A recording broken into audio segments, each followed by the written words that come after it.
Selamat malam semua yang sudah hadir.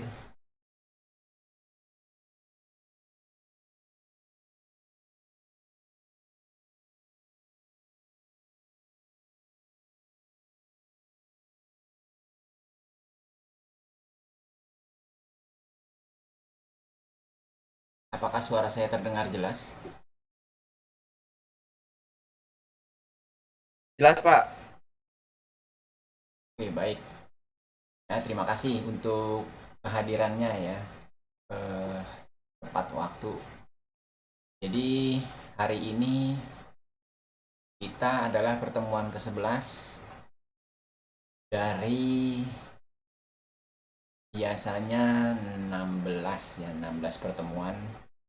Mana pertemuan 8 dan pertemuan 16 itu adalah ujian PS dan UAS. Ya, jadi kita masih punya, kalau lihat, sekitar tiga pertemuan ya, 12, 13, 14, 15. Oh, ada 4 lagi, sekitar 4 ya. Nah, di pertemuan 11 kita mau membahas sebenarnya lanjutan lagi nih dari materi minggu yang lalu ya. Minggu lalu kita sudah belajar mengenai cara membuat modul.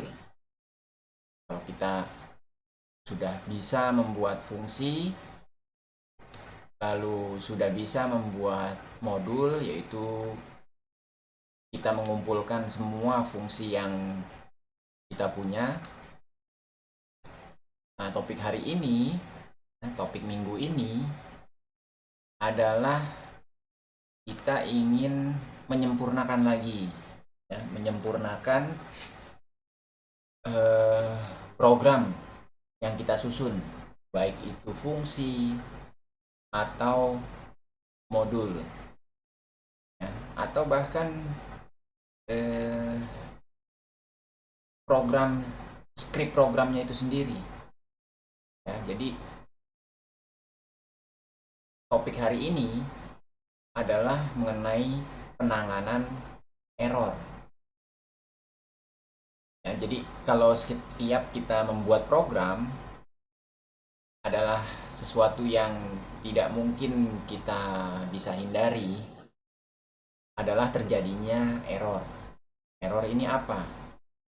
Kalau di kalau didefinisikan, error ini merupakan kondisi. Error ini merupakan kondisi di mana program kita berhenti sebelum seharusnya dia berhenti. Ya. Jadi kalau dibahasakan dengan bahasa sehari-hari, programnya jadi berhenti mendadak. Ya, program kita tiba-tiba stop di tengah jalan. Nah, itu error. Ada sesuatu yang kurang beres atau sesuatu yang tidak beres di program kita. Nah, ada tiga jenis error,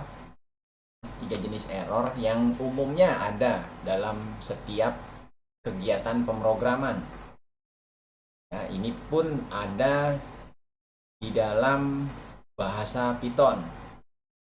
Nah, yang pertama syntax error, lalu ada exception, dan yang ketiga adalah jenis logic error. Ya, kita mungkin teman-teman semua yang sudah sering mendengar adalah istilah yang pertama, yaitu syntax error. Ya, syntax error. Nah, syntax error ini apa? Kalau kita ambil eh, tata bahasanya, sintaks ini akan terkait dengan tata cara penulisan.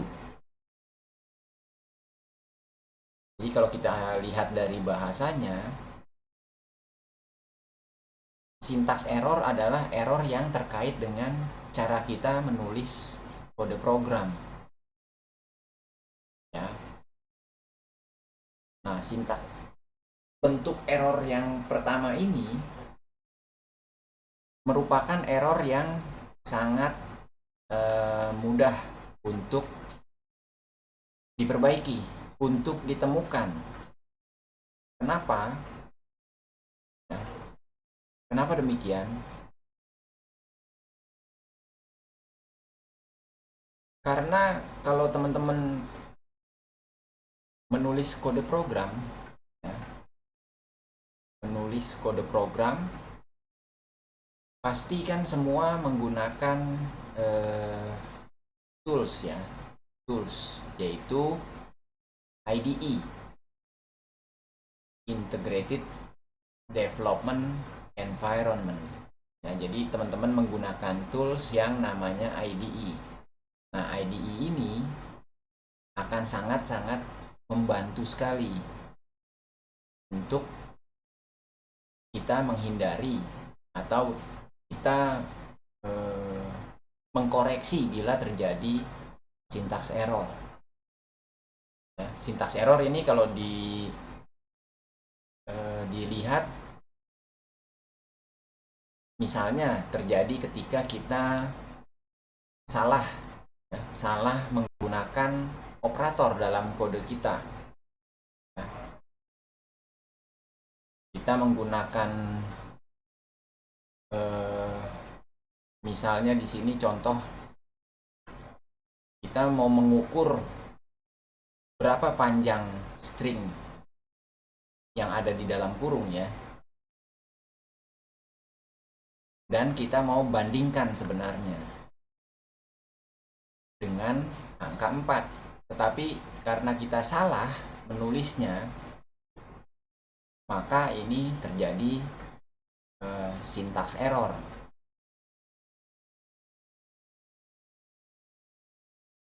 Lalu ada juga misalnya kesalahan penggunaan keywordnya ini tidak dikenal. Contoh yang kedua nih, error yang kedua. Jadi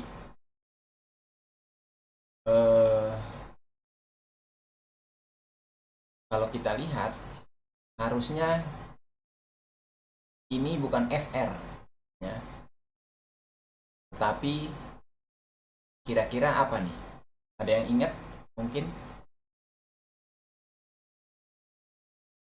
FR ini apa kira-kira?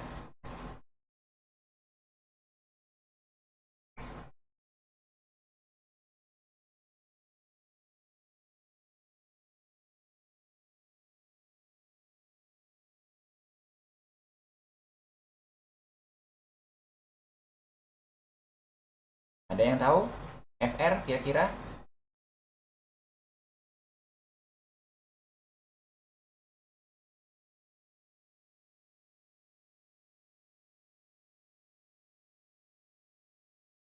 Kalau kita lihat, ini dia sebenarnya ingin melakukan perulangan. Ya, perulangan. Dia kurang atau tidak mengetik huruf O di sini, ya. Harusnya tulisannya for, tapi dia menulisnya hanya FR. Nah, itu akan mengakibatkan terjadinya error sintaks juga, teman-teman.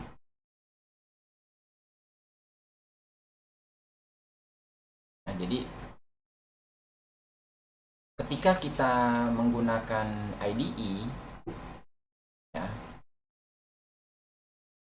kejadian seperti ini itu sudah bisa kita antisipasi di awal, ya, ketika kita menulis kode-kode program kita, maka error sintaks penulisan ini akan segera terdeteksi. Ya, berbeda misalnya kalau programmer-programmer yang berpengalaman, mungkin, ya, kan ada istilah nih, Programmer yang sesungguhnya adalah programmer yang mampu menggunakan text editor biasa ya, untuk menulis kode-kode programnya. Ya, jadi teman-teman tidak usah terganggu dengan istilah tersebut. Ya. Istilahnya kalau sampai ada orang yang berbicara seperti itu, sebenarnya dia hanya ingin pamer bahwa dia bisa menulis kode tanpa bantuan alat bantu penulisan.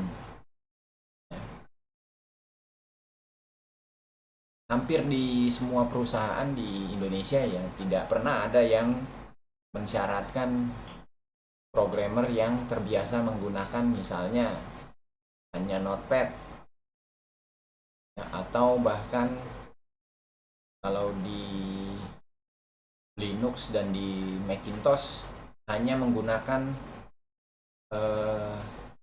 tools text editor dari terminal, yaitu hampir bisa dibilang nggak ada. Jadi jangan khawatir dengan jargon tadi ya. Teman-teman harus bisa menggunakan aplikasi yang membantu kita lebih produktif dalam menghasilkan program aplikasi ya. Dalam hal ini kita menggunakan tadi IDE. Ya, IDE itu ada banyak macamnya. Di awal pertemuan kita berkenalan dengan Microsoft Visual Studio Code. Ya. Nah, Visual Studio Code ini berbeda dengan Microsoft Visual Studio yang reguler. Kalau yang reguler itu teman-teman harus membeli baru bisa menggunakan ya. Nah, kalau yang kita pakai itu adalah yang versi community atau versi open source. Dia disebarkan untuk digunakan secara gratis, silahkan, nah, tidak masalah. Tetapi memang ada keterbatasannya, dia tidak bisa misalnya ya digunakan untuk merancang UI dalam pemrograman visual ya, berbeda. Kalau yang versi reguler itu ada IDE Visual Studio bisa digunakan oleh kita untuk merancang UI, rancang tampilannya secara visual.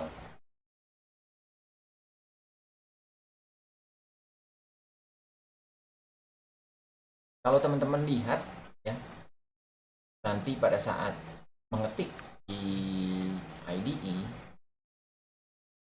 baru kita ketik misalnya ya FRK in range 10.2 itu udah langsung ada di highlight nih baris ini. IDE akan langsung memberikan semacam penanda bahwa baris yang baru saja kita ketik itu memiliki potensi error kalau dijalankan nantinya. Ya, nanti kita lihat seperti apa tampilannya. Lalu bentuk yang kedua adalah exception. Ya, exception ini merupakan error yang terjadi ketika semua kode program itu sudah kita tulis dengan benar ya. Jadi secara sintaks itu dia sudah benar, tidak ada kesalahan, tapi kode program kita berhenti di tengah jalan ya. Ada bagian yang tidak bisa di eksekusi oleh interpreter.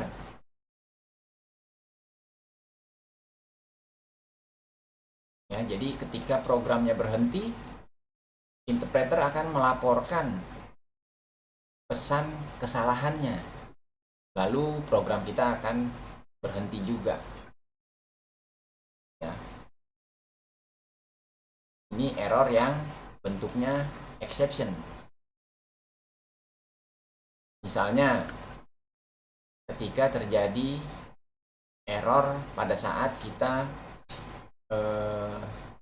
tidak sengaja membagi bilangan bulat dengan bilangan 0. Ya. Bilangan apapun kalau dibagi 0 itu pasti akan menampilkan error division by 0. Ya. Di sini terlihat kita mau cetak 5 dibagi 0, maka interpreter akan menampilkan zero division error. Penjelasannya integer division or modulo by 0. Jadi bilangan bulat tidak bisa dibagi dengan 0. Atau yang kedua nih contoh, misalnya kita ingin mencetak 4 ditambah 4, tetapi 4 yang pertama itu tipenya adalah string. Kita mau tambahkan dengan angka 4.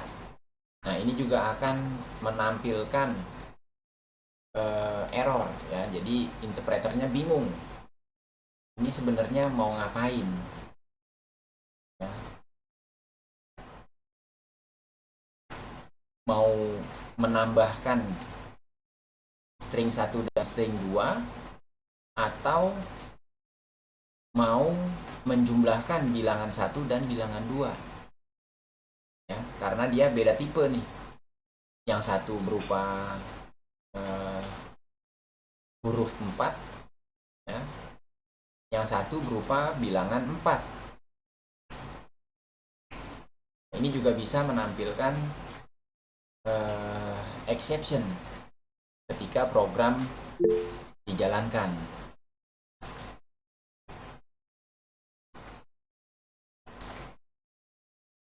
Mas Mahendra mau bertanya, silakan.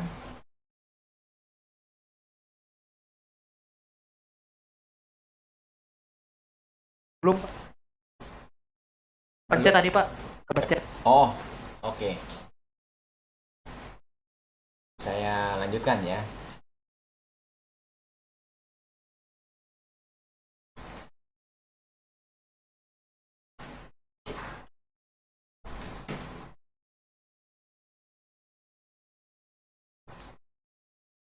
Nah, error yang ketiga adalah logic error.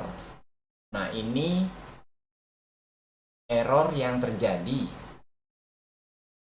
saat kode program yang ditulis dengan benar, ya, program sudah ditulis dengan benar, hanya saja outputnya tidak benar. Ya, jadi ketika program kita jalankan, kode program kita ini berjalan dari awal sampai dengan akhir, tetapi output yang diharapkan itu tidak benar. Nah, error yang seperti ini merupakan error yang paling sulit ditemukan dan diperbaiki. Ya, jadi ada tiga macam error ketika kita menulis program. Ya. Yang pertama syntax error, yang kedua exception error, dan yang ketiga adalah logical error atau logic error.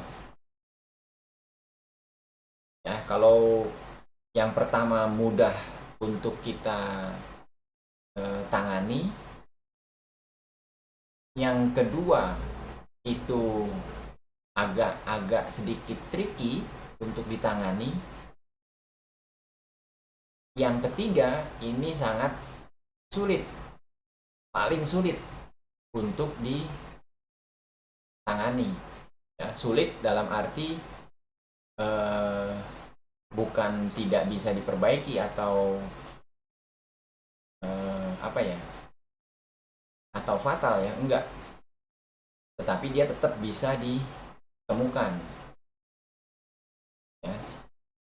Nah, ini yang paling membuat programmer setengah mati adalah error yang ketiga, bentuk error yang ketiga. Ya, ini teman-teman nanti harus bekerja ekstra ya, bekerja ekstra untuk apa? Untuk memahami baris kode dari program yang sedang diperiksa. Ya, karena logic error ini umumnya kita perlu menduga-duga ya, menduga-duga. Misalnya kenapa di struk belanja walaupun sudah dapat diskon jumlahnya masih ada yang salah, tidak sesuai. Nah, itu kan perlu dicari logiknya di mana nih yang error nih. Harusnya dapat diskon 5% atau 10%, kenapa pada saat di print hasilnya sama seperti tidak ada diskon. Nah, kalau diskon mungkin masih cukup mudah ya untuk ditemukan. Itu hanya contoh saja. Nah, jadi logic error seperti itu. Kita harus mencari tahu nih di mana terjadinya, di mana kemungkinan terjadinya logic error. Nah, jadi kita harus memeriksa kode program kita baris demi baris atau file demi file. Ya, kalau teman-teman nanti bekerja menulis program yang sesungguhnya, yang sesungguhnya dalam arti menulis aplikasi untuk digunakan di kantor ya, atau di tempat klien, itu pasti programnya itu lebih dari satu file atau lebih dari, katakanlah lebih dari 10 baris. Selama ini kan kita di kelas programnya singkat-singkat ya. Hanya ada 10 baris, 20 baris. Tapi ketika nanti teman-teman menulis program yang sesungguhnya, itu bisa ratusan bahkan ribuan baris ya. Jadi mengarang dalam bahasa pemrograman. Nah, itu harus diteliti apakah itu paragraf ya, satu paragraf atau satu fungsi, dicek, diperiksa adakah langkah pemrogramannya yang kurang ya, atau misalnya logic error kita salah menuliskan persamaan dalam rumus. Harusnya kita memberikan dalam kurung ya, untuk perhitungannya dijalankan dulu, tetapi kita lupa nih nggak pakai dalam kurung, maka perhitungannya jadi dijalankan sesuai kaidah matematika pada umumnya ya. Matematika pada umumnya kan mendahulukan perkalian, pembagian ya, atau bisa terbalik, pembagian, perkalian, baru penambahan atau pengurangan ya, itu yang umumnya dilakukan oleh komputer ya, jadi mendahulukan perkalian dan pembagian, baru penambahan dan pengurangan. Kalau kita ingin mengubah urutan tersebut, maka kita perlu memberikan tanda kurung ya, dalam kurung. Untuk apa? Untuk rumus yang ada di dalam kurung itu dijalankan dulu terlebih dahulu ya. Nah, itu bisa menyebabkan perbedaan dari hasil yang kita harapkan ya, atau dengan kata lain logic error. Ya, memang logic error ini nanti terkait dengan rumusan-rumusan yang perlu kita eh, kita periksa di kode program kita. Atau kalau bukan rumus, biasanya logic error ini terjadi pada area struktur kontrol. Ya, kalau kemarin kita belajar struktur kontrol ada if else, nah mungkin terjadi logic error di penggunaan operatornya. Penggunaan operator pada saat kita melakukan pengujian if else. Harusnya lebih dari, ya, teman-teman ingat kemarin di UTS lebih dari 60 harusnya lulus. Berarti kalau dia 60 harusnya dia tidak lulus. Ya, tetapi mungkin beberapa dari kita kemarin tuh pada saat saya cek ada yang istilahnya terjadi logic error ini, teman-teman. Ya, ada yang menggunakan lebih dari sama dengan 60. Ya, itu kan hasilnya berbeda ya. Kalau 60 yang benarnya itu nggak lulus, tapi karena operatornya menggunakan lebih dari sama dengan, maka dianggap lulus. Nah, itu perlu kita perbaiki logic error tersebut. Ada yang mau bertanya mungkin?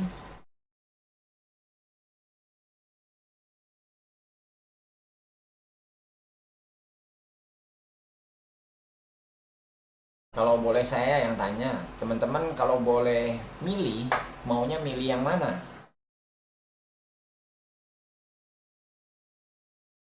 Error mana yang teman-teman pilih? Sintaks sih, Pak. Sintaks ya, sintaks itu paling mudah ya.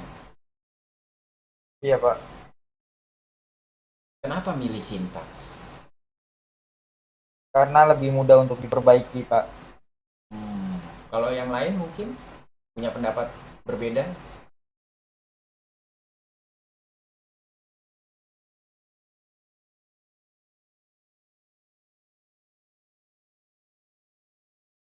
Kalau saya sendiri lebih suka yang ketiga. Kenapa? Ada latar belakangnya, teman-teman. Ya. Jadi kalau kita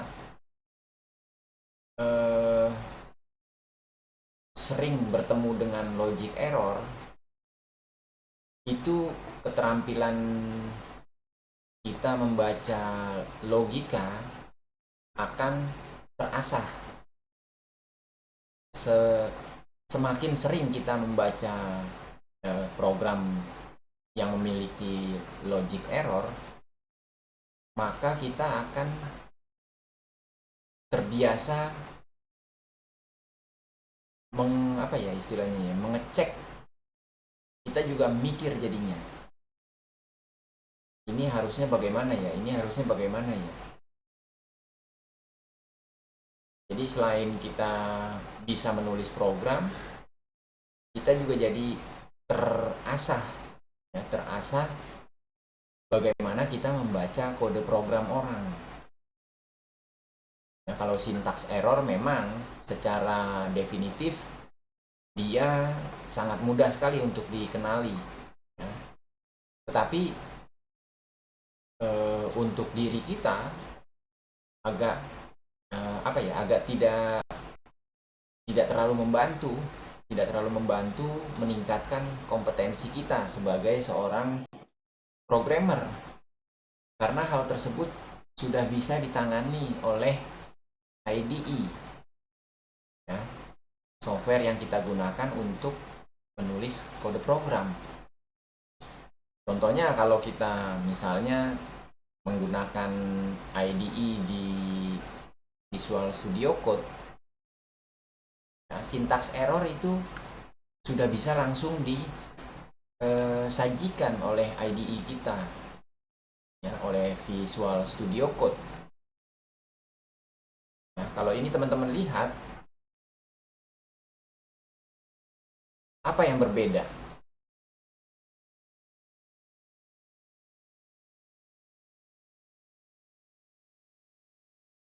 Ada yang tahu baris 1 dan baris 2? Satu P-nya kecil, baris dua P-nya besar. Oke. Kalau kita ingat lagi ya di pertemuan pertama, seluruh statement dalam Python itu huruf kecil, ya. Tidak ada huruf besar, kecuali kondisi true dan false. Ya. Semua harus huruf kecil. Makanya ketika kita menulis print tapi dengan huruf besar P-nya, nah ini code editor kita sudah bisa memberitahu ini kemungkinan besar akan menjadi masalah ketika kode program akan dieksekusi. Ya, nanti dia akan terjadi syntax error. Baris pertama dia akan mencetak hello. Tapi ketika ingin menjalankan baris yang kedua, belum sempat dia jalan sudah error, syntax error. Karena interpreter bingung, ini harus diapakan baris yang kedua. Ya. Sangat-sangat mudah secara visual ya, teman-teman juga sudah bisa dilihat di code editornya. Apakah dia dikasih warna merah atau dikasih warna kuning, ya itu tergantung dari pengaturan di komputer masing-masing, di IDE masing-masing. Ya, kalau di saya tadi warnanya kuning ya. Ini saya invert jadi warnanya biru dia. Tetapi kalau dilihat kita di baris kedua mendapat visual notification-nya ya. Kita jadi tahu dikasih garis bawah yang seperti ombak nih ya. Nah, ini sangat-sangat membantu sekali. Makanya tadi di awal saya katakan bahwa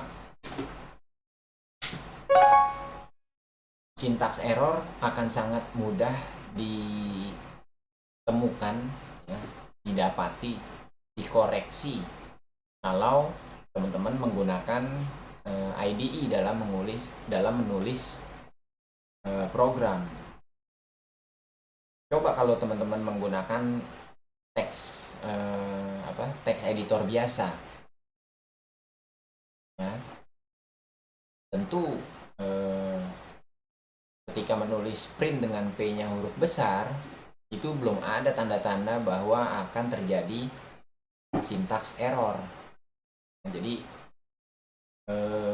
nggak apa-apa kalau di luar sana ada yang berpendapat bahwa menulis program dengan teks editor biasa jauh lebih hebat daripada menulis program dengan IDE. Biarkan saja, jangan terlalu diambil pusing, karena pada kenyataannya di luar sana ya, di dunia kerja bukan alatnya yang dilihat ya, tetapi produknya. Buat apa kita membuat aplikasi dengan teks editor biasa tetapi banyak yang perlu diperbaiki, ada logic error, ada syntax error. Tapi kalau dibandingkan dengan teman-teman menulisnya menggunakan IDE, logic errornya sedikit atau bahkan tidak ada. Nah itu perusahaan atau kantor dimanapun lebih seneng yang seperti itu. Ya, programnya mudah, cepat untuk terselesaikan, dan ketika digunakan itu tidak terjadi, tidak sering terjadi masalah. Nah itu yang umumnya dicari di semua kantor ya, bukan tools yang digunakan apa ya. Jadi nggak usah berkecil hati ya kalau diledek, masa bikin program aja pakai IDE ya. Nggak usah diambil pusing yang seperti itu. Ini baru 2 baris ya. Kalau teman-teman menulis aplikasi bisnis, misalnya menulis sistem untuk pengolahan nilai, itu kan pasti ribuan baris ya. Bisa saja kita salah mengetiknya. Nah kalau sudah banyak barisnya, itu pasti akan sangat-sangat terbantu dengan penggunaan IDE tadi. Kalau kita selama ini menggunakan IDE Visual Studio Code, dengan IDE lain pun yang teman-teman lebih prefer, itu pasti akan sangat terbantu ya. Karena untuk menulis program Python itu teman-teman tidak harus menggunakan Visual Studio Code saja ya. Kemarin juga kita sudah lihat, kita menggunakan Google Colab ya untuk menulis program Python. Sama, di Google Colab itu bisa menunjukkan bahwa terdapat potensi maksud saya ya, untuk terjadinya error kalau kode program kita eksekusi ya. Dia bisa memberitahukan baris keberapa ini bakal terjadi error ya. Pada saat kita ketik program kita, maka dia juga sudah bisa memberitahukan kemungkinan terjadinya error ini. Nah, sampai di sini mungkin ada yang mau berpendapat, silakan.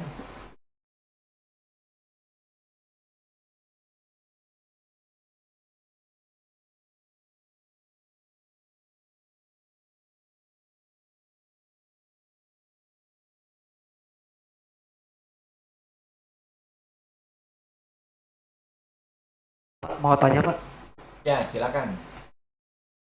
kalau di Google Colab itu kalau misalnya error sama seperti di Visual Studio Code kan Pak? Soalnya saya seringnya pakai Visual Studio Code. Sebenarnya sama aja. Coba ya, saya coba lihat di Google Colab.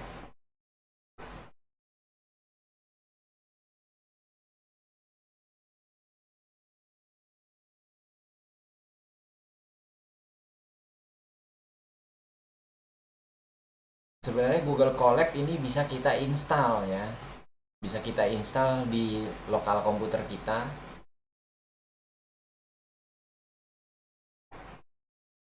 Namanya dia Jupyter Notebook sebenarnya. Ya, jadi kalau dijalankan di lokal komputer, kita bisa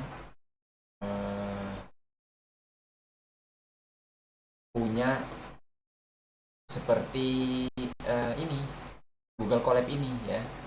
Namanya Jupyter Notebook.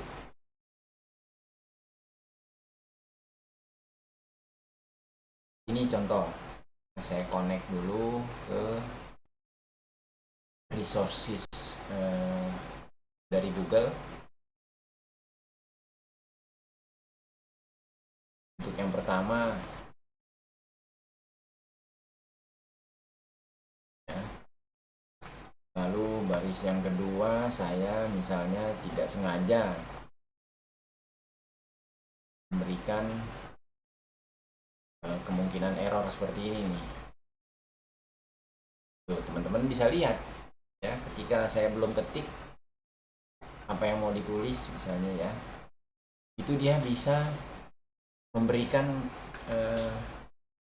visual alert ya, atau tanda visual bahwa ini akan berpotensi error kalau dijalankan ya, sama seperti yang tadi kan, dia dikasih garis bawah kuning. Lalu kalau teman-teman lihat di bagian pojok kanannya, di ujung kanan itu dikasih tanda juga yang sama ya, dikasih highlight bahwa di baris tersebut ada sesuatu yang berpotensi error. Nah ini kalau dijalankan, kalau kita jalankan pasti dia akan error ya, karena dia tidak mengenali print. Tuh, dikasih tahu sama dia baris kedua error, name error, karena si interpreternya tidak tahu, tidak paham ini apa maksudnya ya. Statement print dengan P-nya huruf besar ini apa? Dia berkata print dengan P-nya huruf besar itu belum ada di kamus yang dia tahu ya, di dalam kode program kita ini belum didefinisikan apa sih print itu dengan huruf besar P-nya ya. Kalau sudah dijalankan, satu baris ini akan di highlight ya, di highlight oleh interpreter, dan pojok ya, di pojok kanan itu dikasih tahu dengan warna merah juga ya. Kalau tadi baru ngetik kita dikasih warna kuning, tapi pada saat kita eksekusi dia juga kasih warna merah ya. Ini sangat-sangat membantu pada saat kita menulis kode program kita ya. Tuh, ketika saya perbaiki, maka pointer di ujung kanan pun hilang tandanya ya, tanda oranye hilang. Misalnya saya tambahin lagi R-nya 2, pencet 2 kali R-nya, ada lagi dia ya. Jadi penggunaan IDE itu sangat-sangat membantu kita ya dalam hal produktivitas. Ibaratnya teman-teman mau menulis mail merge ya, mail merge mau ditulis tapi menggunakan bahasa C, karena mungkin teman-teman merasa udah terlalu mahir menggunakan pemrograman C untuk mengerjakan mail merge tadi. Padahal dengan tools yang tepat, mail merge itu bisa dilakukan dengan cepat ya. Kita ada aplikasi perkantoran untuk menghasilkan surat menyurat, mail merge ya. Satu surat bisa dikirim ke banyak alamat, banyak penerima ya. Tetapi kalau kita bandingkan secara tujuan bisa saja ya, bisa saja, tetapi secara produktivitas mungkin teman-teman menggunakan aplikasi perkantoran tadi ya, pengolahan kata itu akan jauh lebih produktif ya, karena surat menyurat bukan hanya sekadar kirim satu surat ke banyak alamat atau banyak penerima, tetapi misalnya bagaimana kita mau memformatnya bagaimana kita mau mengatur marginnya. Nah, itu akan sangat-sangat terbantu sekali kalau kita menggunakan yang namanya program pengolahan kata. Ya, sama juga seperti penggunaan IDE untuk pemrograman.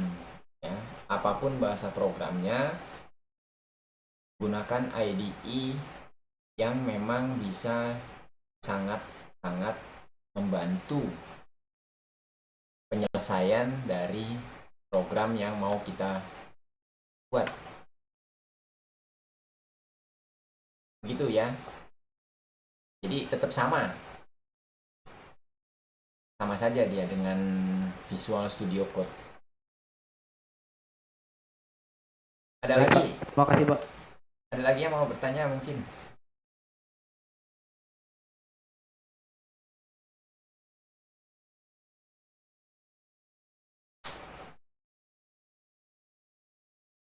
Kalau nggak ada, coba saya lanjut ya. Saya lanjutkan dulu. Ini penanganan sintaks error. Bagaimana dengan penanganan exception? Nah, exception ini sebenarnya sesuatu yang tadi saya katakan sangat-sangat mustahil tidak terjadi ya, pada saat kita menulis program. Nah, jadi untuk exception ini karena kita sadar ya bahwa tidak ada program yang sempurna, tidak ada aplikasi yang sekali tulis langsung sesuai dengan yang kita mau. Makanya kita perlu penanganan juga nih untuk yang model error kedua. Ya, jadi untuk error exception ini kita bisa menggunakan block, try, dan except. Ya, try dan except.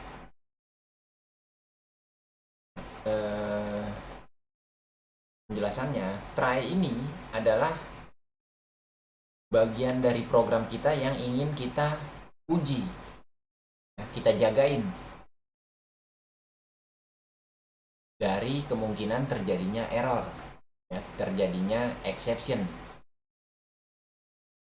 Misalnya kita ingin menjagai perhitungan nilai akhir, ya, itu kita masukkan di bagian atau di blok try. Nah, blok berikutnya adalah except. Except itu merupakan bagian yang akan kita dedikasikan untuk apa? Untuk penanganan exception yang mungkin terjadi. Ya.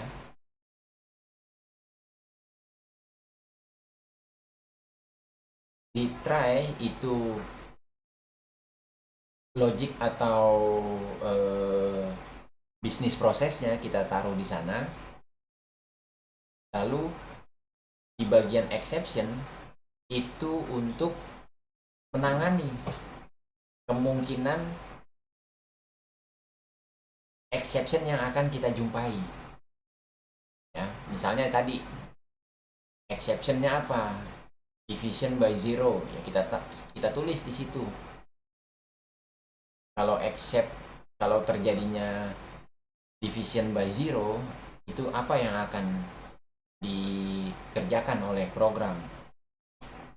Ya. Informasi apa yang mau ditampilkan oleh program kita?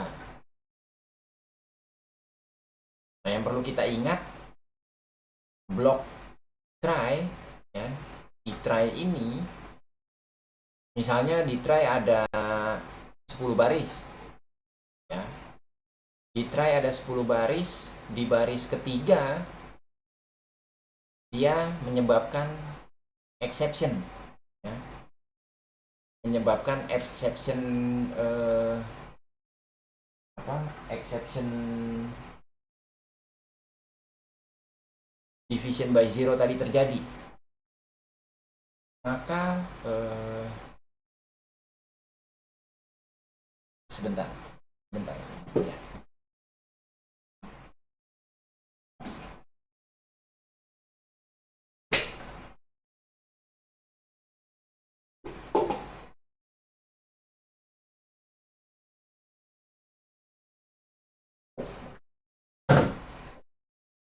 Oke. Sampai di mana tadi ya? Oh, misalnya di baris ketiga tadi ya, di baris ketiga itu terjadi error division by zero, maka baris keempat dan seterusnya sampai baris ke-10 di blok try itu tidak akan pernah dijalankan. Ya, jadi eksekusinya akan berhenti di baris ketiga tadi. Dia akan lanjut ke blok accept. Ya, dia akan jalankan di blok accept yang terkait dengan exception tadi. Lalu akan melanjutkan eksekusi dari program kita sampai berakhir ya, sampai berhenti dari awal sampai dengan akhir. Nah, tanpa ada penanganan exception, itu program kita bisa berhenti di tengah jalan. Nah, jadi belum sempat baris keempat dieksekusi, itu program kita akan keluar. Ya, kayak tadi, baris kedua belum sempat dieksekusi, tapi program kita sudah berhenti. Ya, bayangkan kalau misalnya program kita itu terdiri dari 1000 baris. Pada saat di baris ke-300 terjadi exception, maka 700 sisanya itu tidak akan pernah dijalankan. Nah, dia akan berhenti langsung programnya. Nah, itu yang kita nggak mau sebenarnya. Ya, apapun yang terjadi, program harus tetap berjalan. Ya. Kalaupun ada exception, maka pengguna akan diberitahu. Ya. Program akan memberitahu apa yang terjadi, apa yang menyebabkan misalnya keluar kembali ke menu utama, ada apa ya. Jadi bukan programnya berhenti total, tetapi program yang kita tulis itu mengembalikan ke misalnya ke menu utama. Nah, itu untuk yang exception.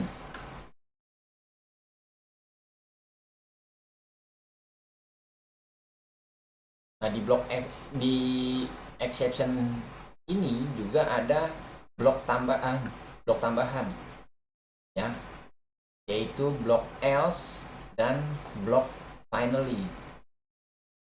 Ya, kalau tadi blok yang wajib itu adalah ada blok try dan blok accept.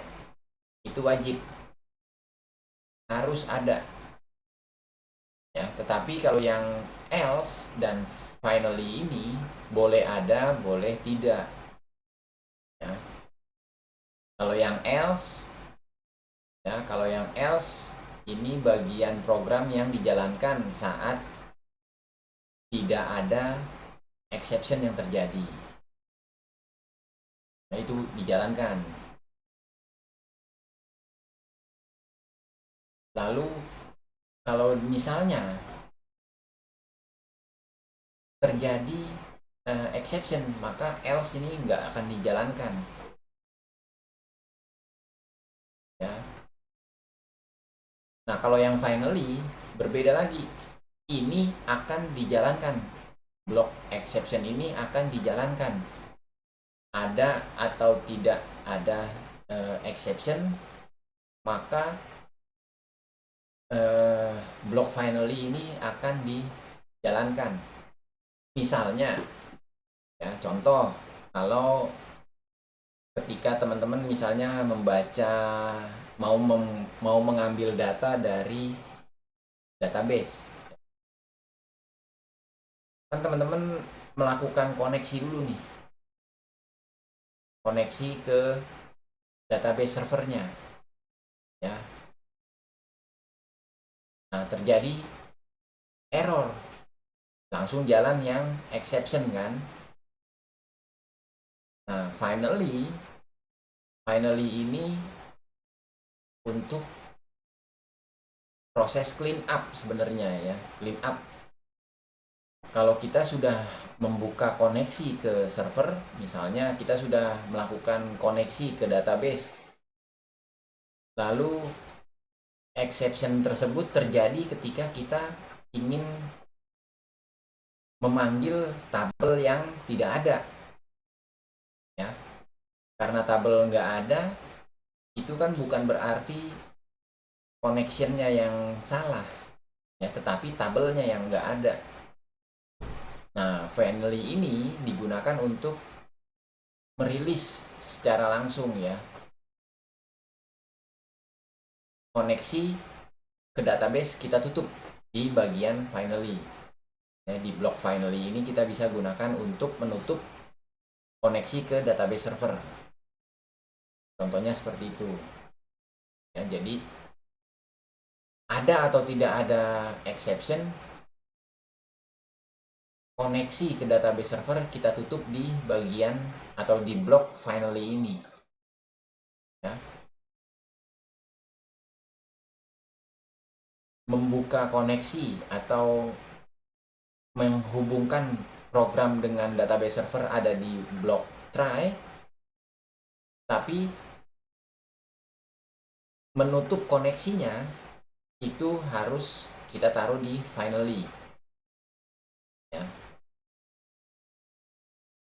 Memang banyak program yang sudah bisa menutup koneksi secara otomatis ya, tetapi kita lebih baik menggunakan statement untuk menutup ya, untuk menutup koneksi tersebut secara manual, di mana di bagian atau di blok finally ini ya. Sehingga kita sudah yakin bahwa kalau ada kalau kode kita di bagian ini ya, di bagian yang ada blok try except ini dijalankan terkait dengan interaksi dengan database, maka kita bisa yakin bahwa apapun yang terjadi, koneksi pasti ditutup ya. Di bagian akhir dari program tersebut, koneksi ke database pasti ditutup, tidak akan dibiarkan terbuka ya.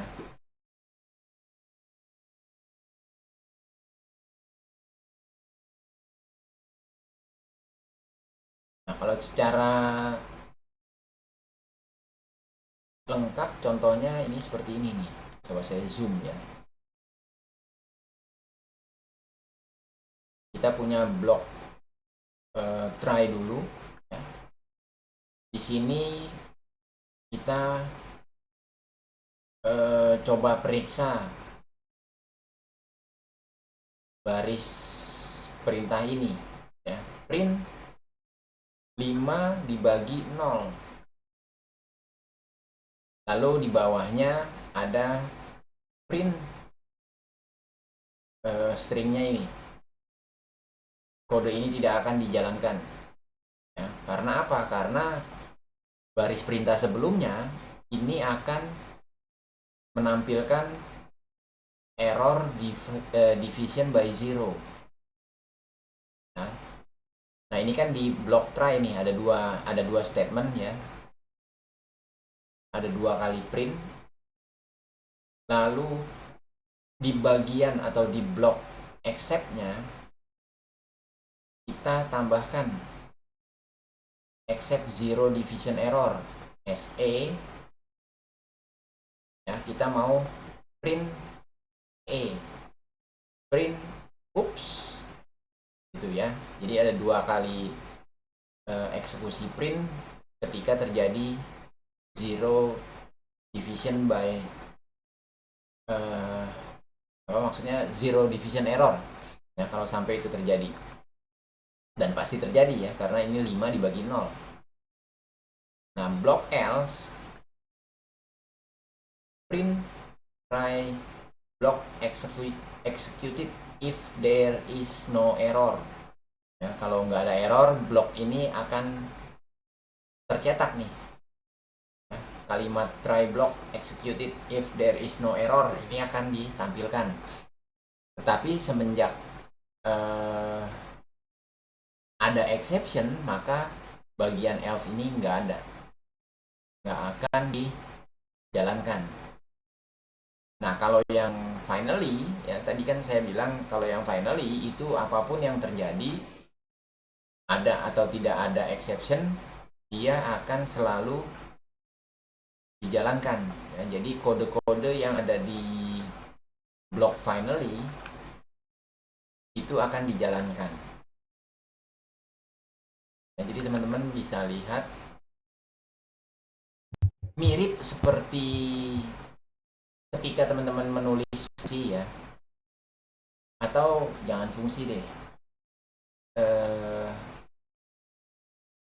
ketika mendefinisikan perulangan ya, ada titik 2 di belakangnya ya,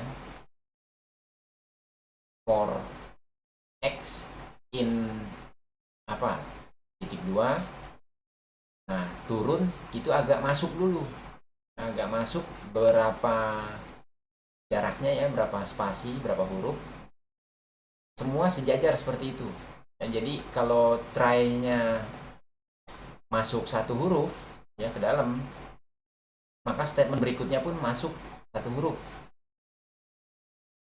ya. Jadi interpreter tahu block try ini sampai baris kemana, lalu block accept demikian juga ya, ini printnya yang atas dan bawah ini kan sama nih, masuk satu karakter ke dalam, yang agak menjorok ke dalam satu karakter, sama dengan blok yang lainnya, block else dan block finally ya. Tapi kalau di Visual Studio Code kemarin kalau nggak salah 5 atau 4 karakter dia masuk ke dalamnya sekali tab ya. Itu kita bisa atur sebenarnya di pengaturan preferensinya ya, di editor kita.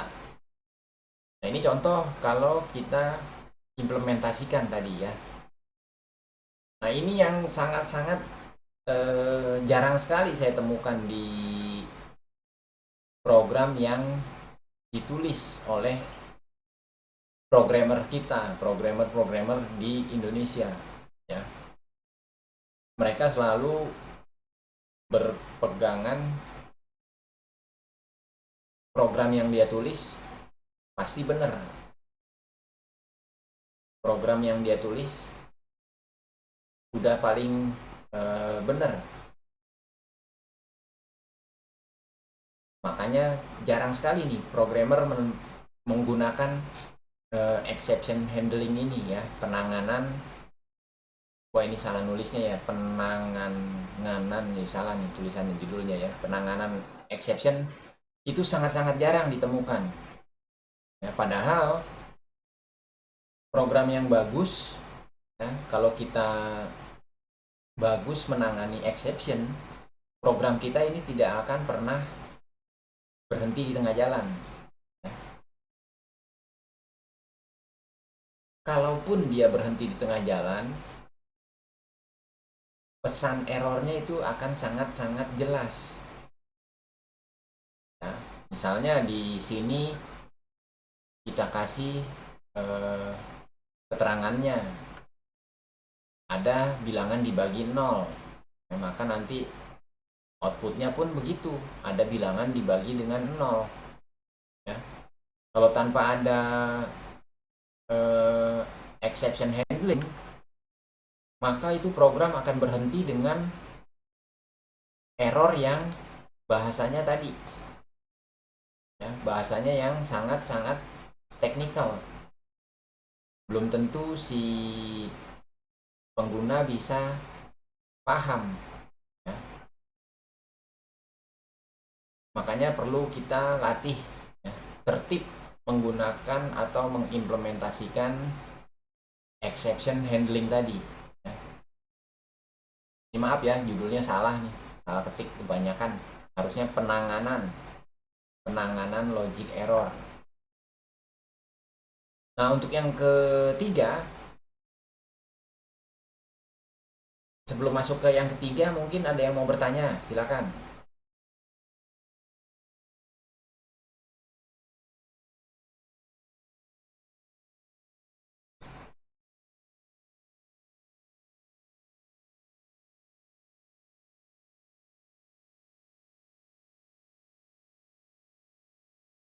Lanjut Pak, lanjut. Oke, lanjut ya. Baik, untuk yang ketiga terkait dengan logic error. Nah, ini yang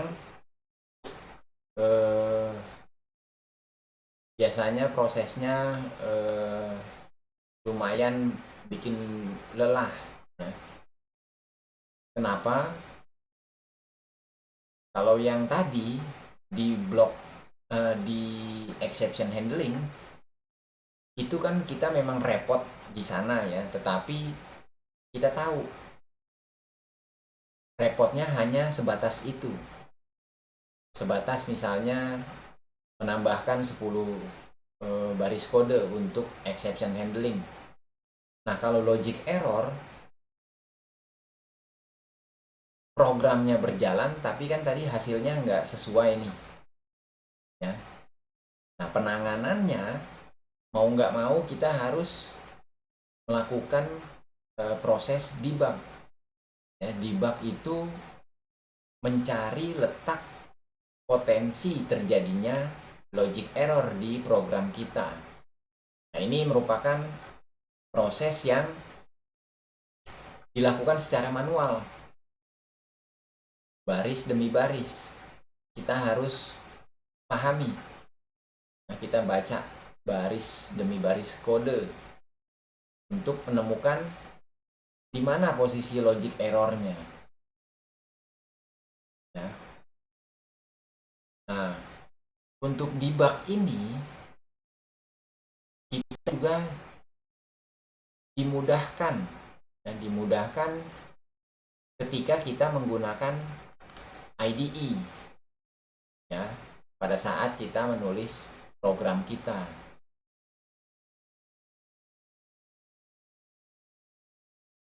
Itulah kenapa saya bilang tadi di awal, IDE bisa meningkatkan produktivitas kita dalam menulis program. Karena ini, untuk yang ketiga, kita bisa dimudahkan ketika ingin melakukan proses debug terhadap program kita. Ya, debug itu kan dari dua kata ya. Debug, artinya kan kalau D itu kan menghilangkan, bug itu konteksnya cacat ya. Jadi mendebug itu proses untuk menghilangkan cacat di program kita.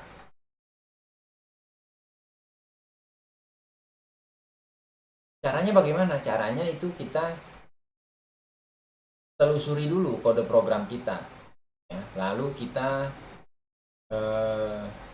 menandakan di mana kita ingin memeriksa baris kode kita. Ya, itu kita buat atau kita tambahkan breakpoint.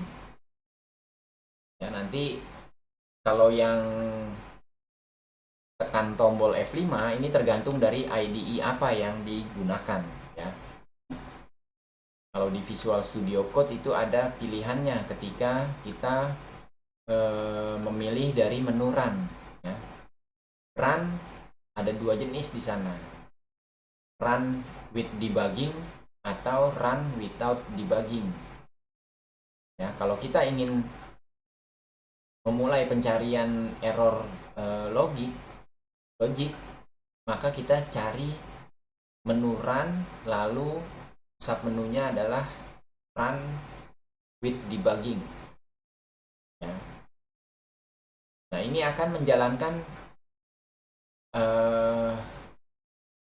proses baris demi baris. Nah, jadi breakpoint itu kita ingin memerintahkan si interpreter untuk berhenti sejenak. Ya, berhenti sejenak ketika dia menemukan breakpoint. Ya, kalau ini contoh di Visual Studio,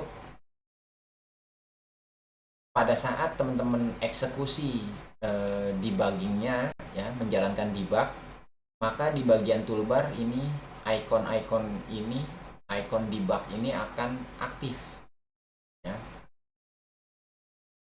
Ada tombol continue atau pause, ada tombol untuk step over, ada step into, ada step out, restart, dan stop.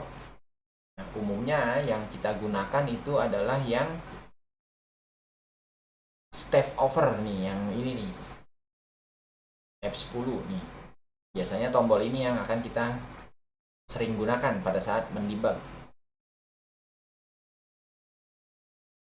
Ya, kalau nggak ketemu kita mau cari lagi, nanti balik lagi pakai ini nih, restart aja prosesnya dari awal lagi, dari awal breakpoint yang tadi. Ya, itu di Visual Studio Code ya, beda-beda. Tetapi intinya adalah pada saat kita sudah tambahin breakpointnya, nanti interpreter akan berhenti ketika dia menemukan breakpoint. Nah, nih kalau saya kasih lihat, misalnya kemarin kita ada ini ya, ada membuat modul gitu kan. Ini coba saya stop dulu ya. Bentar.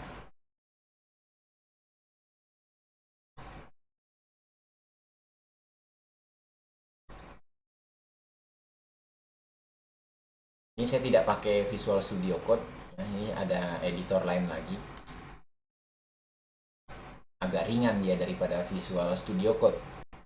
Jadi nggak terlalu berat ke komputer saya.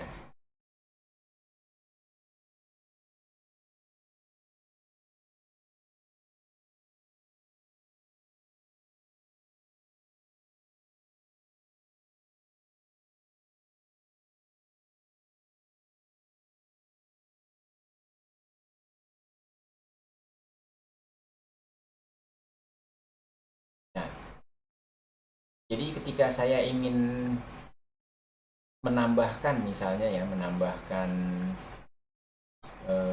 breakpoint, itu tinggal kita pilih saja mana baris yang mau kita tandai breakpointnya. Misalnya di baris ketujuh. Nah, sorry, salah pencet. Harusnya di sini.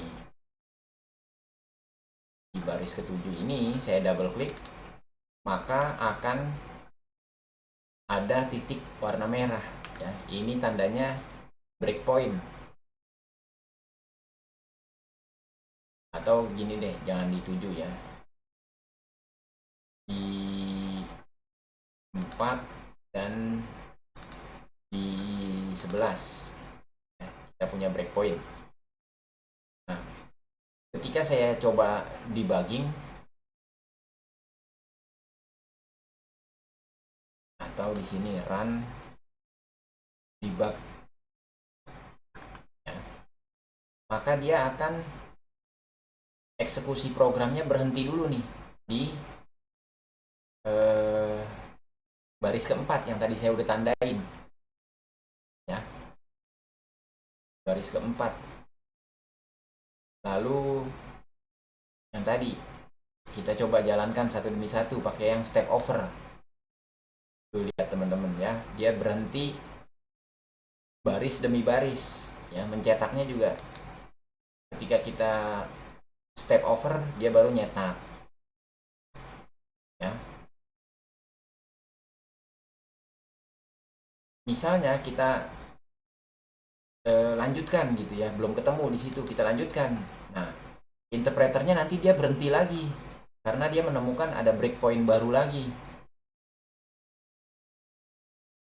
Kalau kita lanjutkan lagi, ini akan menjalankan semua ya, karena tidak ada breakpoint lagi ya.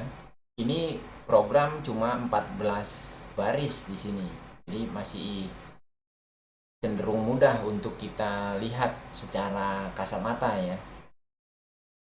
Nah, sekali lagi, kalau program kita sudah terdiri dari ratusan baris, pekerjaan debugging juga akan menjadi pekerjaan yang boleh dibilang membosankan ya, kalau kita tidak memiliki keterampilan membaca program yang ditulis oleh orang ya. Nah, berbeda kalau kita sudah punya keterampilan, kita baca baris program orang, kita bisa tahu, oh yang ini nih yang error nih ya, kita perbaiki, lalu kita lihat hasilnya apakah itu sudah sesuai atau belum ya. Nah, untuk berikutnya coba apa lagi ini, slide-nya satu lagi apa ya? Oke. Nah, proses debugging ya. Proses debugging itu tadi biasanya kita memeriksa ya, ada yang kita periksa juga selain kode program, kita bisa cek. Kalau di sini kan teman-teman lihat kita berhenti nih di baris keempat dan baris ke 11 ya. Misalnya di baris ke, saya tambahin lagi deh satu ya, misalnya saya tambahin variabel satu ya.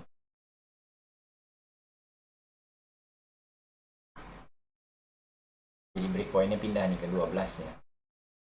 Yang ini saya hapus deh.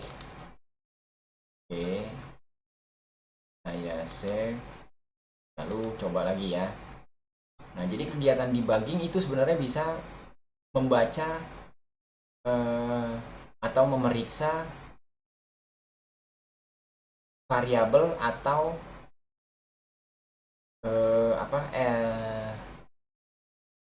expression tertentu ya, yang mau kita coba cari. Nah, ini contohnya misalnya kita mau lihat yang variabel ya. Kita punya variabel angka, tetapi kita nggak tahu nih angka itu nilainya bener gak. Nah, jadi kita bisa melakukan pemeriksaan ke variabel-variabel kita ya. Kalau di sini kan di baris ke-11 ada, saya sengaja sisipkan nih satu variabel nilainya 100. Nah, pada saat kita debugging itu nilainya terlihat ya. Misalnya kalau 100 begini otomatis kelihatan ya. Sebentar. Misalnya ada katakanlah 2000 dibagi 15,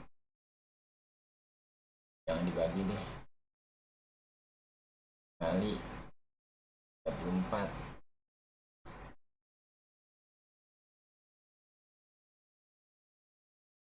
Nah, misalnya begini ya, ini perhitungan apa nih, misalnya ada perhitungan jumlah dengan harga gitu kan, kita nggak tahu benar atau enggak. Nah, ketika kita melakukan debugging ya, variabel angka ini kita bisa lihat nilainya berapa sih sebenarnya ya.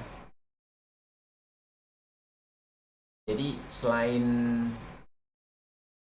variabel itu ada beberapa expression juga bisa kita tambahkan ya. Misalnya kita pengen cari satu variabel, misalnya kita mau monitoring variabel angka itu ya, kita tambahin aja angka di, kalau di Visual Studio itu di watchlist ya. Watchlist itu yang menjadi perhatian kita, misalnya variabel angka kita mau masukkan ke watchlist, nah itu dia akan pindah dari daftar variabel, misalnya punya kita banyak nih variabelnya ya. Di program teman-teman banyak sekali variabelnya, nah itu kalau tampilannya banyak begini kan bingung nih nanti, makanya kita bisa pindahkan nih yang angka, kita pindahkan ke bagian watchlist ya kalau di di Visual Studio Code ya. Kalau di sini kebetulan nggak ada ya. Itu saja topiknya hari ini ya, bagaimana kita bekerja dengan error di program kita yang kita tulis, bagaimana strategi kita mengatasi kemungkinan terjadinya error. Nah, untuk lebih jelasnya nanti teman-teman kita coba di hari Sabtu ya. Di hari Sabtu kita coba bagaimana kita mensiasati ketika kita menulis program. Mungkin itu saja dari saya hari ini ya, terima kasih sekali buat teman-teman yang sudah bergabung. Kalau ada pertanyaan mungkin bisa disampaikan, kita diskusi ya, masih ada waktu setengah jam. Kalau tidak ada ya saya cukupkan ya sampai di sini. Kalau teman-teman mau bertanya di Google Classroom juga silakan ya, kita diskusi di forum tanya jawab, silakan ya. Ada teman-teman yang mau bertanya?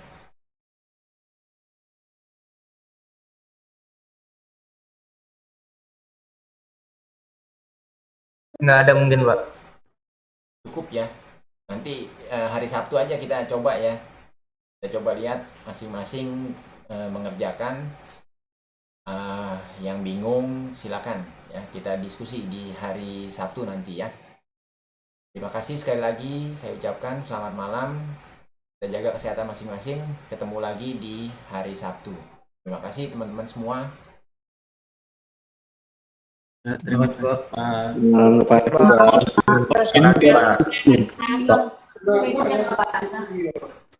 Terima kasih Pak. Ya. Saya akhiri ya Google Meet-nya.